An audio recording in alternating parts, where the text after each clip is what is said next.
पाकिस्तानी जो टोरंटो में हैं, जो मिडिल क्लास में आते हैं, जो 100,000 कमा रहे हैं, ये भी तुम्हें क्या लगता है कितना परसेंट होगा? टोरंटो की बात नहीं कर रहा मैं, ओवरऑल कनाडा की अगर हम बात करें, प्रायोरिटी किसको दी जाती है? पहले, सबसे पहले सिटीजन्स को, ठीक है, जो यहाँ पे ऑलरेडी रह रहे हैं, जहाँ पे जो यहाँ पे पैदा हुए हैं। दूसरी प्रायोरिटी दी जाती है जो लोग यूएस से आते हैं, ऑस्ट्रेलिया से आते हैं, पढ़े लिखे यहाँ पे। लोग। हाँ, जो जिनके पास बैचलर्स होता है, चलो जो गोरे होते हैं, मैं कहना चाह रहा हूँ, दूसरी प्रायोरिटी पे वो आते हैं।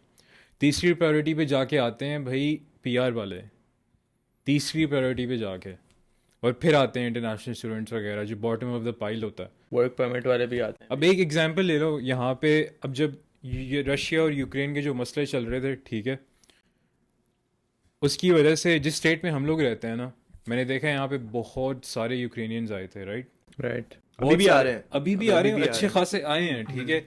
यहाँ पे वो आए हैं, कहाँ पे काम कर रहे हैं? डॉलरामा पे कैशियर लगे हुए हैं, सिक्योरिटी की जॉब कर रहे हैं। वॉलमार्ट में थैलियां बांट रहे हैं लोगों को। तो यही है ना, ये एंट्रेंस खड़े हो रियलिटी गए। हम लोग ये देख रहे हैं, बकवास नहीं कर रहे हम लोग। यहाँ पे ये हम लोग चीज़ें देखते हैं, मैं वैसे ही नोट करता हूँ चीज़ें, मुझे ताकि पता हो कि क्या चल रहा है भाई, जहाँ पे मैं रह रहा हूँ उधर हो क्या रहा है। ऑलमोस्ट जितने भी यहाँ पे डिपार्टमेंट स्टोर्स हैं वहाँ पे पाकिस्तानी और इंडियन ही भरे हुए हैं। ये लोग समझते हैं कि भाई हम जो है वो 50-60 हज़ार 80 हज़ार डॉलर खर्चा करके एक डिग्री लेंगे पहले तो यहाँ पे आके, ठीक है। ये 80 हज़ार डॉलर जो है वो तो सिर्फ आपकी डिग्री के हैं, बाकी आपका लिविंग एक्सपेंस अलग, आपका ग्रोसरी एक्सपेंस अलग, आपका रेंट, आपका इंश्योरेंस, इन सारी चीज़ों के पैसे अलग।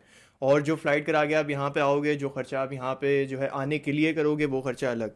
ये सारी चीज़ें मिला जुला के जो है वो उनको लगता है कि 4 साल में आप जो है वो अपनी एजुकेशन भी पूरी कर लोगे, आप जो है वो जॉब भी कर लोगे, और आप अपने सारे एक्सपेंसेस पूरे करके जो है वो एक्स्ट्रा पैसे भी निकाल लोगे जो कि आप पाकिस्तान भेज सकते स्टूडेंट जो भी, या फिर पीआर पे मैं आता हूँ, जैसे यहाँ पे जॉब करूँगा मैं, उस जॉब में से मैं कुछ पैसे अपने खर्चे के लिए रखूँगा और कुछ पैसे मैं भेजूँगा पाकिस्तान, इंडिया या बांग्लादेश, जहाँ पे भी।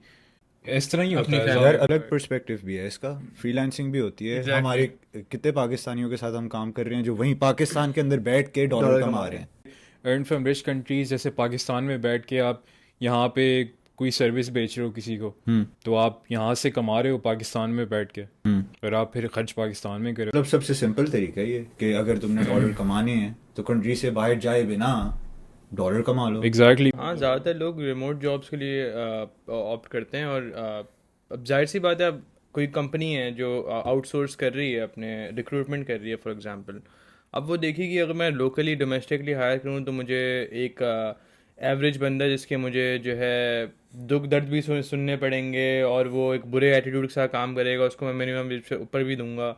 तो वो लोग देखते हैं कि भाई ऑनलाइन हायर करेंगे हम लोग, इनको पाकिस्तान से इनको 8-9 डॉलर पर आवर भी देंगे ना, तो खुशी खुशी फुल अच्छे एटीट्यूड के साथ लोग काम करते हैं। यहाँ पे ऐसे होता है, मतलब कुछ कंपनीज हैं जिन्होंने अपने सपोर्ट कॉल सेंटर जो टीम होती है एक, कि अगर बहुत कोई सारी आपका कंपनीज होती हैं। किसी कंपनी का अगर कोई प्रोडक्ट यूज़ कर रहा है, उसके प्रोडक्ट में अगर कोई मसला आ गया, तो वो कॉल करके ऑब्वियसली वो मसला हल करवाता है। तो वो इंस्टेड के उन्होंने यहाँ रखा, वो पाकिस्तान, इंडिया वगैरह में रखते हैं, कॉल सेंटर्स होते हैं, और फिर आप उनसे बात करते हो। तो कंपनीज को भी support- सस्ता पड़ता है ना तो इससे। ऑब्वियसली एग्जैक्टली यही रीज़न है, क्योंकि सस्ता पड़ता है। यार मसला ये है कि अब ये जो हमजा भाई ने कमेंट किया है, ये अब हर बंदे का इस तरह का माइंडसेट होता नहीं है, एक तो ठीक है, हर बंदा कमाना चाहता नहीं है, ठीक है, और दूसरी बात ये है कि जो कमाना चाहता भी है ना, उसको ज़रिए नहीं पता होता, वो ज़रिए पता करना चाहता भी नहीं है। अब वो यूट्यूब पे जाके देखेगा how to start income online, एक वीडियो देखेगा, बोलेगा हाँ मैंने शायद कुछ सीखा होगा इससे, 10 दिन गुजर जाएंगे, 20 दिन गुजर जाएंगे, अप्लाई वो कुछ नहीं करेगा, ठीक है, और यही साइकिल लूप चलते रहता है, लोग इसी वजह से फंसे हुए हैं। यार एक बात बिल्कुल इग्नोर कर रहे हो। यहाँ पे आने के लिए भी ना इनिशियली अपफ्रंट कैपिटल चाहिए होता है। रुपए में कितना ज्यादा होगा वो? तकरीबन 10 हज़ार डॉलर आपको चाहिए। अब इससे फिर ज़्यादा बढ़ा दिया चाहिए, उन्होंने, bro, अब इससे बढ़ा ज़्यादा दिया चाहिए। उन्होंने। पहले 10 हज़ार डॉलर था कि आपको यूनिवर्सिटी के अकाउंट, बेसिकली जीआईसी अकाउंट जो होता है उसमें आपको 10 हज़ार डॉलर सबमिट कराने थे। अब उन्होंने बढ़ा दिया है।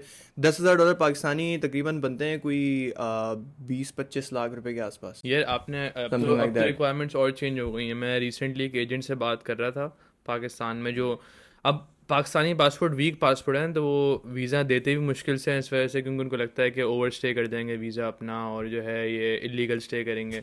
तो उन्होंने रिक्वायरमेंट जो है पाकिस्तानी और देसी कम्युनिटी के लिए और मुश्किल कर दी। उन्होंने बोला है कि आपने अप फ्रंट जो है पूरी यूनिवर्सिटी की 1 साल की फ़ीस जमा करवानी है, ठीक है, और जो यूनिवर्सिटी की फ़ीस है ×2 आपने बैंक स्टेटमेंट दिखानी है कि आप एलिजिबल भी हों, कि आपके पास इतना पैसा है कि आप जा सकते हो स्टडी पर। नहीं, मुझे लगता है कि अगर आप, अब जैसे हम लोग सऊदीया से हैं, सही है, जब हम लोग यहाँ आ रहे थे, आपके बैंक में फॉर एटलीस्ट 3 to 4 months, ये मैं 2020 की बात कर रहा हूँ, हाँ। एटलीस्ट 3 to 4 months आपके बैंक में पड़े होने चाहिए अराउंड 100,000 सऊदी रियाल, जिसमें आपकी, जिससे ये साबित होता है कि आप अपनी फ़ीस भी पे कर सकते हो, ठीक है, जो आपका स्पॉन्सर है, आपके अब्बू हों या आपके मामू, जो भी, जो आपकी फ़ीस भी पे कर सकता है और आप लिविंग एक्सपेंसेस भी अपने अफोर्ड कर सकते हो यहाँ के। सही इसका बात है। मतलब इसलिए उस बेसिस पे फिर उनको ज़्यादा ट्रस्ट होता है आप पे कि भाई इसलिए फिर वो वीज़ा दे भी देते सही हैं। बात है। और भाई अब इन पर्सपेक्टिव अगर डाला जाए तो 100,000 रियाल्स होते हैं तकरीबन, अल्लाह भला करे, अपने पाकिस्तानी 45-50 लाख रुपए। बहुत ज़्यादा है ये। इंटरनेशनल स्टूडेंट्स के लिए एक नई न्यूज़, अभी गवर्नमेंट ऑफ कनाडा जो है वो कहती है कि आने वाले कुछ सालों में हम इंटरनेशनल स्टूडेंट्स को पीआर नहीं देंगे। हम्म। ठीक है, अभी इस बात पे जो है वो डिबेट चल रही है कांग्रेस वगैरह में, सारी चीज़ों में। अब इस चीज़ से क्या प्रूव होता है, ये होता है कि कनाडा की जो इकोनॉमी है वो मोस्टली चल ही इंटरनेशनल स्टूडेंट्स की वजह से रही है। Billions of dollars. Billions of dollars. अब ये लोग ये कर रहे हैं कि यहाँ पे जितने भी इस तरह के काम हैं वहाँ पे इंटरनेशनल स्टूडेंट्स हर जगह घुस गए हैं जाके, और यहाँ के जो लोग हैं उनको जो है वो जॉब अपॉर्चुनिटीज़ नहीं क्रिएट नहीं हो रही हैं उस वजह से, क्योंकि इंटरनेशनल स्टूडेंट्स है वो कोई बिजनेस भी नहीं स्टार्ट कर सकते। काम भी उनको क्या, अगर आप इंटरनेशनल स्टूडेंट हो आप हफ्ते में 20 घंटे से ज़्यादा काम नहीं कर सकते। ये आपको किसने बोला है कि आप जो है यहाँ पे आके पैसे कमा के पाकिस्तान भेज सकते हो? Bro that's not possible. काम तो दूर की बात है, आपके पास एक आपका वीज़ा प्रोसेस होता है ना, सही है, उसी दौरान आपको सिन नंबर देते हैं। सिन नंबर का क्या मतलब होता है, अगर आपके पास सिन नंबर नहीं है ना तो आप जॉब कर ही नहीं सकते इधर, और बहुत से लड़कियों को मिलता ही नहीं है सिन। इसका क्या मतलब हुआ, इलीगल कैश जॉब्स। और इलीगल कैश जॉब्स का क्या मसला है, अब जैसे कोई किसी ने देसी रेस्टोरेंट खोला हुआ है, ठीक है, कोई देसी ओनर है, उसने देखा है कि यार इसके पास सिन तो है नहीं, तो मैं इसका फ़ायदा कैसे उठाऊंगा, मिनिमम वेज से भी नीचे मैं इसको कैश पे रखूंगा अपने पास, और वो बंदा मजबूर है वो तो करेगा। अब $13 है, मिनिमम वेज है यहाँ पे, जिस पे आप गुजारा कर ही नहीं सकते। $13 भी कुछ भी नहीं है, एक एग्जांपल दे रहा हूँ, मिनिमम वेज पे आप गुजारा नहीं कर सकते। अब उसने फ़ायदा उठाया यहाँ पे, वो ये नहीं देख रहा कि ये बच्चा आया हुआ है फैमिली से दूर है, वैसे ही मसला है इसको, वो उसको रखेगा कैश जॉब पे और उसको हफ्ते के कितने घंटे दे देगा, चल 20 भी दे देता है, अगर $9 उसको वो दे रहा है आवरली, बच्चे की भी मजबूरी है, वो करेगा काम। कैश जॉब पे लोग जो है ना 100 डॉलर में भी पूरा पूरा दिन काम करते हैं, सुबह 7 बजे से लेके रात के 12 बजे तक। और यहाँ पे पता है रेस्टोरेंट्स में क्या होता है, अब 12 बजे के बाद आपको क्लोजिंग करनी होती है फॉर द नेक्स्ट डे, ठीक है, पोछा लगाना है आपको, हाँ, आपको टॉयलेट साफ करना एग्जैक्टली है, आपको पड़ा हुआ जो गंद है वो साफ करना है, ठीक है, सारी चीज़ें जगह पे लगानी है। और अगर क्लोजिंग टाइम आपका जो है वो किसी रेस्टोरेंट का 12 बजे, तो आप वहाँ से फारिग होगे 2:30-3 बजे तक। और 12 बजे के बाद वाली आपको पे देंगे भी नहीं है हाँ, वो लोग, मुश्किल है मिले आपको। बहुत यार मुश्किल ऊपर होता है। से लॉजिकली सोचो, कनाडा है वो अपने वाइट पीपल या गोरों का ही फायदा देखेगा ना, पाकिस्तानियों का फायदा नहीं देखेगा, इंटरनेशनल स्टूडेंट्स का फायदा नहीं देखेगा। यार देखते हैं, मैं ये नहीं कह ये रहा, देखते हैं, लेकिन अगर कोई बाहर से आ रहे हैं, तुम्हें लगता है किसी कैनेडियन को परवाह है हमारी कि वो कहेंगे कि भाई पे बढ़ा दो, इंटरनेशनल स्टूडेंट्स आ रहे हैं, खर्चा नहीं बढ़ा सकते? भाई किसी वजह से इंटरनेशनल स्टूडेंट्स की फीस भी ज़्यादा है नॉर्मल से, इतनी ज़्यादा। और ऊपर से दूसरा पर्सपेक्टिव ये है, दूसरी थिंकिंग ये है कि भाई यहाँ पे आके अगर 2 जॉब करने, तो फ़ायदा क्या है यहाँ पे आने का? ज़िंदगी बेहतर करने आ रहे हो ना, नहीं, 2 जॉब्स करने आ 2 जॉब करने आ रहे हो। और ऊपर से सोच ही मिडिल क्लास में रहने की सोच है, मिडिल क्लास में रहना है भाई, यहाँ पे मिडिल क्लास को एटलीस्ट इज्जत मिलती है, ये होता है वो होता है। भाई मिडिल क्लास की भी जीरो सेविंग है। यार मैंने तो ये देखा है कि अगर आप यहाँ पे आ रहे हो ना, सबसे पहले तो अगर आपने किसी जॉब के लिए अप्लाई किया ना, बेशक वो एक स्टार्टिंग पोजीशन ही क्यों ना हो, सबसे पहले वो आपसे मांगते हैं कैनेडियन एक्सपीरियंस, जो कि हर जगह मुझे समझ नहीं आती, वो मांगते हैं आपसे एक्सपीरियंस। तो in order to stand apart आपको कुछ लोगों का पता होना चाहिए जो ऑलरेडी जॉब्स कर रहे हैं, आप उनके रेफरेंस पे लगो, फिर आपका ज़्यादा चांस होता है कि आप। यार सबसे ज़्यादा जो जो यहाँ पे इंडियन और पाकिस्तानी आते हैं ना, वो अपने यहाँ के पुराने दोस्त जो पहले से उनके दोस्त हैं जो कनाडा में बैठे हैं ना, उनसे बात करते हैं, और वो जो यहाँ पे पहले से बैठे हैं वो बोलते हैं उनको कि भाई हम बहुत अच्छी ज़िंदगी जी रहे हैं, क्योंकि वो बोल नहीं सकते कि बुरी ज़िंदगी जी रहे हैं। कम्युनिकेशन भी आती है यहाँ पे ना। यार नहीं, ऐसा ज़रूरी तो नहीं है, क्यों बोलेगा उसको।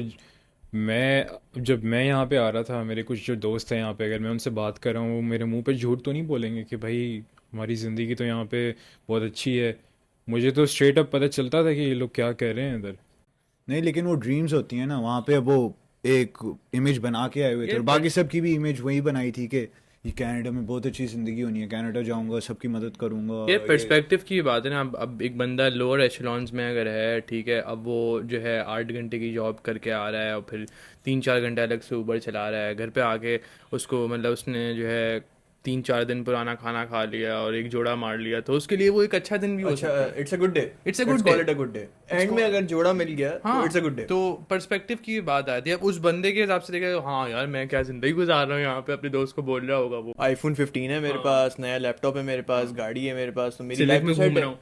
अब पाकिस्तान में बैठा हुआ बंदा सोच रहा है यार इसके पास सिविक है, मैं यहाँ पे रिक्शों में धक्के खा रहा हूँ, मतलब मेरे पास यहाँ बाइकिया करवाने के पैसे नहीं है, वो वहाँ पे सिविक में घूम रहा है, मेरे साथ का लड़का है। तो ये मिसकम्युनिकेशन है, लीड्स टू मेनी थिंग्स। यहाँ पे जो देसी कम्युनिटी है उनका क्या हाल है, यहाँ पे आएंगे वो ठीक है सिविक निकलवाएंगे, जेटा निकलवाएंगे, ये निकलवाएंगे, वो सिविक भी निकलवाएंगे, नहीं निकलवाते, उससे भी स्टूपिड आते हैं, मस्टैंग निकलवाएंगे। मस्टैंग निकलवाएंगे, ठीक है। अब वो गाड़ी की पेमेंट्स ही $1000 पर मंथ है, ठीक है। अब किसी इसी तरह के बंदे को, जितने भी इंटरनेशनल स्टूडेंट्स हैं यहाँ पे, इवन के वर्क परमिट होल्डर्स भी जो फुल टाइम जॉब कर रहे हैं और एक्स्ट्रा ऊबर भी चला रहे हैं जस्ट बिकॉज कि उन्होंने गाड़ी ली हुई है, उनको फ़ोन करके बोलो यार चलो ब्रो कहीं बाहर चलते हैं खाना खाने के लिए, और नहीं यार ब्रो मेरे पास पैसे नहीं है, मैंने गाड़ी की पेमेंट करनी।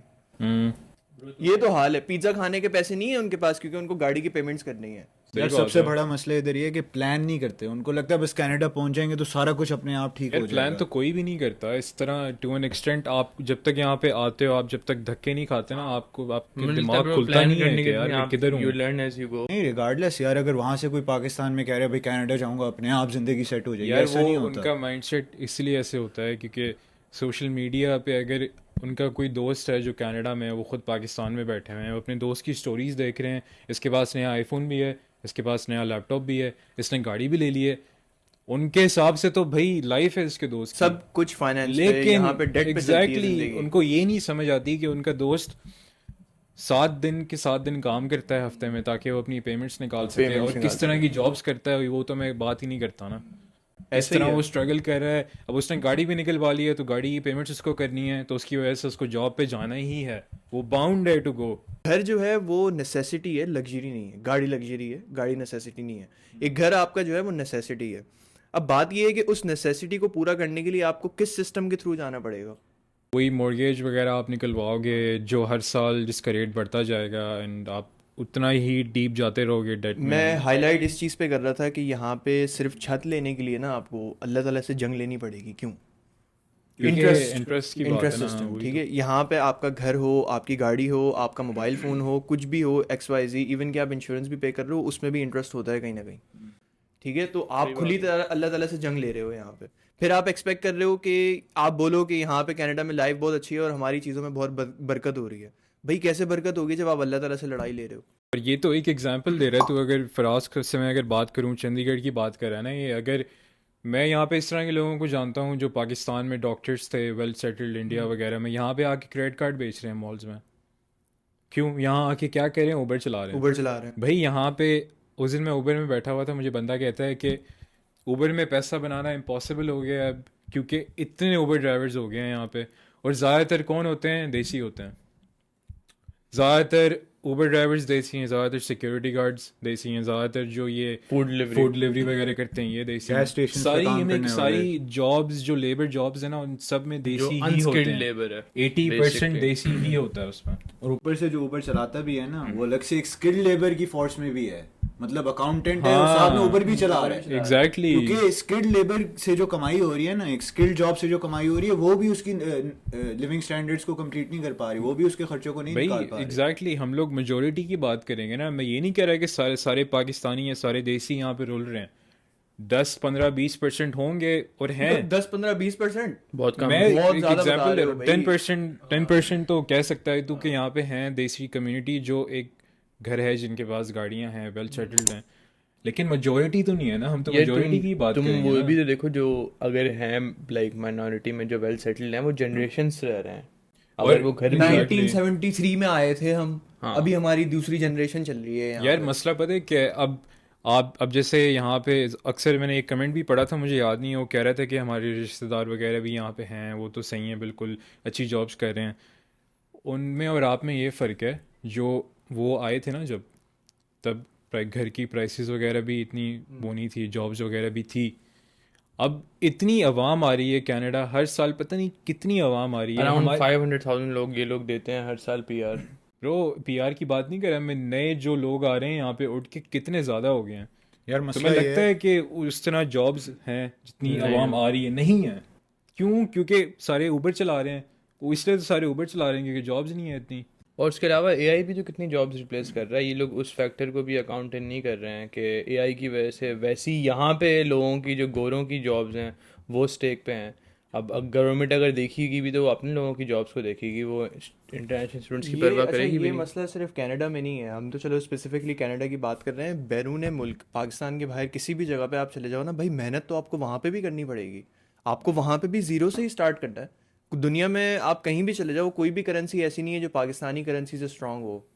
जिन जगहों पे वैसे पाकिस्तानी जहाँ जाते हैं, अगर उन जगहों को जो है वो पर्सपेक्टिव में रखा जाए, किसी भी जगह पे ऐसा नहीं है कि मतलब जो है ना पाकिस्तान की करेंसी वहाँ पे डोमिनेट कर रही हो, ऐसा पॉसिबल ही नहीं है। अगर यूएस की बात करो तो यूएस अभी कितना चल रहा है, 250 रुपये, नहीं नहीं, 300 से ऊपर। 300 से ऊपर, ठीक है। कैनेडियन डॉलर 206 रुपये का चल रहा है। पाउंड चेक कर लो कितने का चल रहा है, रियाल चेक कर लो कितने का चल रहा है, कतर रियाल चेक कर लो कितने का चल रहा है, कतर दिनार जो है, जो भी है। दुनिया की जितनी भी इस तरह की जगह है जहाँ पे हम सोचते हैं कि हाँ भाई यहाँ पे लाइफ बहुत अच्छी है, भाई आप किसी भी जगह पे चले जाओ, वहाँ पे आपको मेहनत तो करनी पड़ेगी। और हर जगह पे ही यही हाल है कि अगर कोई बंदा बाहर से आया हुआ है तो आपको क्या लगता है कि आपको क्या सीईओ की नौकरी मिल जाएगी वहाँ पे पहुँचते ही? नहीं मिलती, मैनेजमेंट सारी गोरे होते हैं यार। मैंने ये पहले पॉडकास्ट में भी बात की थी, ऐसी बात नहीं है। यहाँ पे जो देसी लड़के लड़कियाँ आते हैं उनको मिल जाती हैं कॉरपोरेट जॉब्स। मैं ये नहीं कह रहा कि बिल्कुल नहीं मिलती, लेकिन 10 में से शायद 2 को मिलती हैं। यार ऊपर से मसला ये है बस। कि स्किल्ड लेबर मार्केट में ना शॉर्टेज नहीं है सप्लाई की, उधर ओवर सप्लाई हो रहा है। जहाँ शॉर्टेज है ना वो कंस्ट्रक्शन वर्कर्स की है, क्योंकि यहाँ पे इमिग्रेंट्स आई जा रहे हैं, घरों की कमी है, वहाँ पे वर्कर्स चाहिए इन लोगों को, और वहाँ पे कोई काम करने को नहीं तैयार। अभी एक उबर ड्राइवर से मेरी बात हो रही थी, वो कहता है टोरंटो में उन्होंने जो है वो अब नई उबर की गाड़ियाँ रजिस्टर करना बंद कर दी हैं, अनलेस कि आपके पास टेस्ला हो। अब तुम्हें क्या लगता है अगर किसी बंदे को टोरंटो में उबर चलानी है तो वो टेस्ला निकलवाएगा जाके, मतलब $100,000 की गाड़ी? नहीं पहली बात तो ये निकलवाएगा। उसकी अप्रूव नहीं होगी किसी एक नए बंदे की, जो बंदा सोच रहा है कि मैं टैक्सी चला के उबर चला, इवन कि चलो टैक्सी की बात करते हैं, 3 लाख रुपए का परमिट चाहिए आपको सिर्फ और सिर्फ टैक्सी चलाने के लिए। यहाँ पे अपनी टैक्सी नहीं है आपकी, आपको उसका बैरियर टू लाइसेंस देना एंट्री हो पड़ेगा। गया ना ये एग्जैक्टली। बेसिकली, और क्योंकि आप, ओवर सप्लाई हो गया है ना। हाँ, अब हम जिस शहर में रह रहे हैं ये एक छोटा शहर है, ठीक है, अभी यहाँ पे उबर ने ये रूल नहीं लगाया है, मगर उबर का गोल है कि उन्होंने आगे आने वाले सालों में सारी गाड़ियाँ इलेक्ट्रिक करनी है। अब लोग कहाँ से लेके आएंगे? तुम्हें क्या लगता है यहाँ पे जितने भी इंटरनेशनल स्टूडेंट्स रह रहे हैं उनकी क्रेडिट कार्ड डेट्स हैं, किसी की ऑलमोस्ट मतलब कोई 200 में से कोई 1 या 2 बंदा होगा जिसकी क्रेडिट हिस्ट्री अच्छी होगी स्टूडेंट्स में से। ऊबर से कमाई होती नहीं है कुछ, थोड़ी सी कमाई होती होती थी। थी, अब नहीं होती। लेकिन फायदा नहीं ऊबर के थ्रू काम करने का। अभी जितनी इन्फ्लेशन हो रही है यहाँ पे, ऊबर तो कुछ भी नहीं, ऊबर से जो कमाई होगी वो तो कुछ भी कवर नहीं करेगी। एक पोर्शन होगी इनकम की, और चलो एज्यूम भी करते हैं एक बंदा टेस्ला उठा लेता है, ऊबर के थ्रू खर्चा निकलेगा उसका? यार बिल्कुल भी वही नहीं बात निकलेगा। होगी ना। एक और जॉब चाहिए जो अच्छी कमाई दे। एग्जैक्टली यार, ताकि वो उससे उसकी इन्फ्लेशन गाड़ी की पेमेंट्स कर सके। इन्फ्लेशन बीट करी है ना इस चीज़ को यार। ये भी तो देख, तो इन्फ्लेशन भी तो हो गई है लेकिन कमाई नहीं बढ़ी लोगों की। तो वही तो फायदा ही नहीं है इस चीज़ का कि यहाँ पे आगे टेस्ला यहाँ पे खरीदे। मिनिमम वेज बढ़ाई है कुछ टाइम पहले, लोग खुश हो गए हुए हम ज़्यादा कमाएंगे। आप ज़्यादा नहीं कमाओगे, महंगाई हो गई है साथ में, तो उतना ही आप कमा रहे हो। नहीं, लेकिन अगर इस तरह भी सोचा जाए, अगर पे बढ़ती भी है ना लोगों की, तो स्पेंड भी ज्यादा करते हैं, तो कुछ टाइम में नुकसान होना ही है। इल्यूजन है ना कि कुछ पे टाइम में बढ़ी नुकसान है। होना ही है। यार रिसर्च करना बहुत ज़रूरी है भाई। पाकिस्तान में ये मसला है कि, या सऊदीया में भी अगर हम देखें आप, अब कनाडा में ना ओवरऑल कुछ कॉलेजेस होते हैं जो एजेंट्स को पैसे देते हैं ऑल ओवर द वर्ल्ड, सऊदीया, पाकिस्तान, इंडिया के। अगर आप हमें स्टूडेंट्स ला के दोगे तो जैसे आपको ICM। हम कुछ ICM, तो हम आपको कुछ % कमीशन देंगे उसका। अब यहाँ पे क्यों आता है एक स्टूडेंट परमानेंट रेजिडेंसी के लिए? मेन गोल सबका PR ही होता है। लेकिन अगर आपकी जो इंस्टीट्यूट है, एक डेजिग्नेटेड लर्निंग इंस्टीट्यूशन के नंबर होते हैं, अगर उस पर नहीं आती ना तो आप क्वालिफाई भी नहीं करते इमिग्रेशन के लिए। आनी चाहिए आपकी जहाँ पे आप पढ़ रहे हो वो होनी चाहिए DLI वाली लिस्ट में। तो कुछ एजेंट्स हैं जो, मेरे साथ भी ये हो चुका है, सही है, कि आप उनके पास जाओगे, आप उनको बोलोगे भाई कनाडा जाना है, अगर आप अपनी रिसर्च करके नहीं जा रहे ना तो वो आपको पकड़ लेगा फिर अपने पास। सिर्फ वो नहीं पकड़ेगा, आपको हर बंदा पकड़ेगा कनाडा आ गया। नहीं, कनाडा आके तो अलग बात है, मैं कनाडा आने से पहले की बात कर रहा हूँ। If you are going to an agent, सही, आप उसके थ्रू अपना प्रोसेस करवा रहे हो एडमिशन वगैरह का, वो स्टेप 1 होता है। ऑब्वियसली आपको पहले एडमिशन करवाना है, फिर आपको वीज़ा मिलेगा। वो आपको अपनी तरफ से, अगर आप यूनिवर्सिटी के लिए भी एलिजिबल हो ना, बैचलर्स के लिए आप एलिजिबल हो, डायरेक्ट आप डिग्री में आ जाओ, वो आपको बोलेगा नहीं इस कॉलेज में चले जाओ और ये वो, और फाउंडेशन कर लो, ये कर लो, वो कर लो। हालांकि फाउंडेशन की ज़रूरत भी नहीं है आपको। डायरेक्ट डायरेक्ट आ सकते हो, वरना असूली तौर पे होता है कि फाउंडेशन करो, साल में आपके कुछ ग्रेड्स आने चाहिए, फिर आप डिग्री में आप एडमिशन ले सकते हो। फाउंडेशन सबसे बड़ा स्कैम है। फाउंडेशन की फीस नॉर्मल एक साल की नॉर्मल यूनिवर्सिटी की फीस से ज़्यादा होती ज़्यादा होती है, सही बात है। सही बात। और क्रेडिट आवर भी नहीं काउंट होता उसका, मतलब जो असल पढ़ाई करनी है ना अभी 4 साल की डिग्री में, ये फाउंडेशन का एक साल काउंट भी नहीं होता उसमें।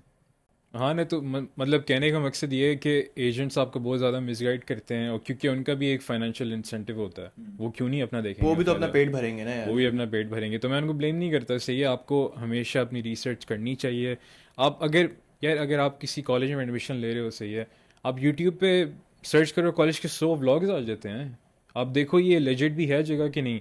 ये तो आपकी गलती है ना कि अगर आपको एजेंट ने किसी मॉन्ट्रियल के किसी कोने में कोई कॉलेज बता दिया है, और उसने आपको प्रॉमिस किया कि मॉन्ट्रियल में ही है, लेकिन होता लवाल में है जो मॉन्ट्रियल से दूर है फॉर एग्जांपल, तो ये तो आपकी गलती हुई ना। आपको गूगल करके देखना चाहिए, अगर उस इंस्टीट्यूट का ना कोई एड्रेस है ना कोई फ़ोटो है, फिर तो आप है ना। अगर आपकी 6-7 साल की बच्ची को सिखाया जा रहा है कि अच्छा कैसे देना है, अगर आप उसको अच्छी गुड एजुकेशन ये है भाई। भाई अब अपनी आपकी 6 से 7 साल की बेटी को सिखाया जा रहा है कि अच्छा एक कैसे देते हैं, तो फिर अगर आप इस चीज़ को गुड एजुकेशन समझते हैं तो फिर go for भाई it। तुम लोगों को पता है ना, होम स्कूलिंग के जो परसेंटेज है काफ़ी बढ़ चुकी है अब, तो बढ़ेगी, जाहिर सी बात है। क्योंकि यहाँ पे कितना प्रोपेगेंडा चलता है इनके स्कूल्स में, प्राइड फ्लैग्स और पता नहीं क्या अबे क्या। यहाँ पे बच्चों मुसलमानों को क्या क्या क्रिश्चियन सिखाते हैं। प्रोटेस्ट कर रहे हैं इस बात पे कि जो टीचिंग कर रहे हैं ना स्कूल में वो गलत है, उनके सही टीचिंग बात के खिलाफ जा है रहे यार। हैं। तुम कभी टाइम निकाल के ना, ऑब्वियसली इतना टाइम तो नहीं होता हमारे पास इन फजूल चीज़ों का, क्योंकि हमें ऑलरेडी पता है ये सब, लेकिन तुम कभी किसी जो छोटे क्लास की बुक्स होती हैं ना, बच्चों की स्टोरी बुक्स, कभी वो तुम देखो यहाँ पे जिस तरह की वर्डिंग यूज़ की होती है उसमें। It's not just that bro, ये यूट्यूब पे जो किड्स वीडियोस होती हैं, यूट्यूब किड्स तुम खोल के देखो, इतने डबल मीनिंग मैसेजेस होते हैं, ये पेपा द पिग और ये पता नहीं क्या क्या कार्टून्स हैं जो सारे कोकोमेलन। एक बंदे ने बैठ के डिसाइफर किया था, लिटरली कार्टून्स में फुल सेक्सुअलाइजिंग दिखाई हुई है, और कार्टून सेक्स दिखा रहे टॉम एंड हैं। जेरी भी नहीं छोड़ा अब नेटफ्लिक्स पे, अगर तुम टॉम एंड जेरी देखो तो यार एक बच्चा क्यूरियस होता है तो एक बच्चे को ब्रेन वॉश करना सबसे आसान काम है। सही बात है। तो जाहिर है यहाँ की स्कूलिंग सिस्टम इस तरह से बनाई गई है कि वो बच्चा ब्रेन वॉश हो जाए, माँ बाप की मेंटालिटी से बिल्कुल अलग हो, मैच ना करता हो। तभी तो एक इनकम जो होती है यहाँ पे वो घर अफोर्ड नहीं कर सकती, आपको 2 इनकम चाहिए होती हैं, तभी ये होता है माँ बाप काम करते हैं और बच्चे फिर स्कूल भाग। मुझे ये लगता है कि लोगों को जो मेन मसला हो रहा है ना, वो ये है कि हम लोग बहुत नेगेटिव हो रहे हैं एक चीज़ को लेकर ना। एक चीज़ को अगर हम डिस्क्राइब कर रहे हैं, कनाडा को हम बहुत नेगेटिव होकर डिस्क्राइब कर रहे हैं, हम उनको डीमोटिवेट कर रहे हैं, लेकिन मसला ये भी है, कंटिन्यू करो मैं फिर ऐड करता डीमोटिवेट करें। लेकिन बात सारी ये है कि हम लोग जो चीज़ है, जो चीज़ हम लोग खुद ऑब्जर्व कर रहे हैं, जो रियलिटी है, हम बस वही बात कर रहे हैं। मैं ये नहीं कह रहा कि हर पाकिस्तानी या हर देसी बंदा यहाँ पे रोल रहा है, ऐसा भी नहीं है, लेकिन मेजॉरिटी की बात करेंगे ना हम लोग, तो जो 90% जो अवाम है, मोस्टली इंटरनेशनल स्टूडेंट्स और वर्क परमिट होल्डर्स। एग्जैक्टली। अब असल में देखो एक और इशू भी है कि लोग जो है ना वो इस तरह के कमेंट्स कर रहे हैं। बात असल में ये ना कि हमारे पाकिस्तानियों की मेंटालिटी ऐसी है कि कोई बंदा अगर देख रहे होंगे ना कि कोई बंदा कुछ काम कर रहा है या कुछ करने की कोशिश कर रहा है या कुछ इन्फॉर्मेशन एजुकेशन दे रहा है, कुछ भी अच्छा काम कर रहा है अपनी ज़िंदगी में, हमारी आदत ये है कि हम जो ना उसको आगे जाने नहीं देंगे, क्योंकि हम खुद तो जाना चाहते नहीं हैं आगे। ठीक है, हम तो कंप्लेन बॉस बन के बैठे हुए हैं। तो अगर कोई काम कर रहा है, कोई कंटेंट बना रहा है, अब इसमें से बहुत सारे लोग हैं जो बोल रहे हैं हाँ भाई 4 माइक ला के दे दो, 4 लड़के बिठा दो, हो गया पॉडकास्ट। इनको लगता है मतलब इतना ईजी है कि जो है वो एक बिजनेस रन करना, एक कंपनी रन करना। अगर इतना ही ईजी होता तो हर कोई कर लेता, मगर वही बात है ना कि एक बंदा होता है जो काम कर रहा होता है और एक बंदा होता है जो पीछे से बकवास कर रहा होता है सिर्फ। यार इतना अनइंटरेस्टिंग पॉडकास्ट होगा ना, तुम जैसे अगर 4 लोग बैठोगे, इतना अनइंटरेस्टिंग होगा ना, कुछ होगा ही नहीं बोलने को, कोई लाइफ एक्सपीरियंस ही नहीं है। इतना आसान होता तो आप कर लें। हाँ, यहाँ पे ना 2 मिनट में लोगों की ना फुस हो जाएगी अगर बैठ के वो कैमरे के सामने बात कर ले। कॉन्फिडेंस नहीं है पहली बात तो लोगों कर में। लेंगे, कोई उनको देखना नहीं चाहेगा ना बात। यार भाई ये तो तू आगे आगे की बात करे, ऊपर ऊपर की कि बैठ के पॉडकास्ट लगाना, कैमरे के सामने बात कर लेना, ये वो, उसके पीछे भी तो कितनी चीज़ें हैं जो लोगों को नहीं पता, क्योंकि उन्होंने एक्सपीरियंस नहीं किया ना कभी। उनको तो बैठ के बस कमेंट करना। उनको बिस्तर पे खाना मिल जाता है, ठीक है, बनी बनाई चाय मिल जाती है, दोस्तों में चले गए, सुट्टे मार लिए, जोड़े पी लिए, ठीक है, इधर चले गए, तला यूनुस तला अंजुम के गाने सुन लिए, ठीक है, थोड़ा बहुत आगे पीछे चले गए, गर्लफ्रेंड से बात कर ली, किसी सबा इजी लोड वाले को इजी लोड करा दिया, बस ये ज़िंदगी है पाकिस्तान में। खैर बात ये कि हम लोगों ने खैर ये सारी चीज़ें नेगेटिव साइड पे हम लोगों ने बात की है कि ये मतलब प्रॉब्लम्स हैं यहाँ पे कनाडा में या दुनिया में किसी भी आप कंट्री में चले जाओ, वहाँ पे ऑलमोस्ट सब जगह पे एक जैसे ही प्रॉब्लम्स होते हैं, सिस्टम्स के एक्सेप्शन सिस्टम को हटा के। तो अब हम लोग जो है, अगर आप लोग चाहते हैं कि भाई कोई बंदा कनाडा आना चाहता है और वो चाहता है कि भाई यहाँ पे आके अगर ये सारी चीज़ें नहीं करनी तो फिर हम क्या करें, पैसे किस तरह कमाएं, ज़िंदगी बेहतर किस तरह करें, इस चीज़ के लिए हम लोग जो है वो एक अलग से पॉडकास्ट आप लोगों के लिए लगा सकते हैं। क्योंकि हम लोगों ने इतना टाइम यहाँ पे गुजारा है, हम लोगों ने बहुत सारे वेन्यूज़ और बहुत सारे चैनल्स यूज़ किए हैं, तो हमें एक्सपीरियंस है इस चीज़ का कि क्या चीज़ यहाँ पे काम करती है, क्या चीज़ यहाँ पे काम नहीं करती। तो अगर आप लोग चाहते हो कि भाई आप लोगों को कनाडा में आना है या किसी भी दूसरी कंट्री में जाना है और किस तरह पैसे कमाने हैं, किस तरह अपनी ज़िंदगी बेहतर करनी है, तो आप कमेंट में जाके अपना जो है वो लिखो कि आपके क्या क्वेश्चंस हैं। हम लोग कोशिश करेंगे कि सारे क्वेश्चंस को आंसर करें, और अगर तुम लोगों को कोई पॉइंट देना है तो दे दो। लेकिन मैं सही बताऊँ, इंटरनेशनल स्टूडेंट अगर यहाँ पे आ रहे हैं ना, बहुत सही होता है वो, आपको एक रियलिटी चेक मिलता है और आपको एहसास होता है बहुत सारी चीज़ों का कि आप कितनी लग्जरी लाइफ गुजार रहे थे वहाँ पे।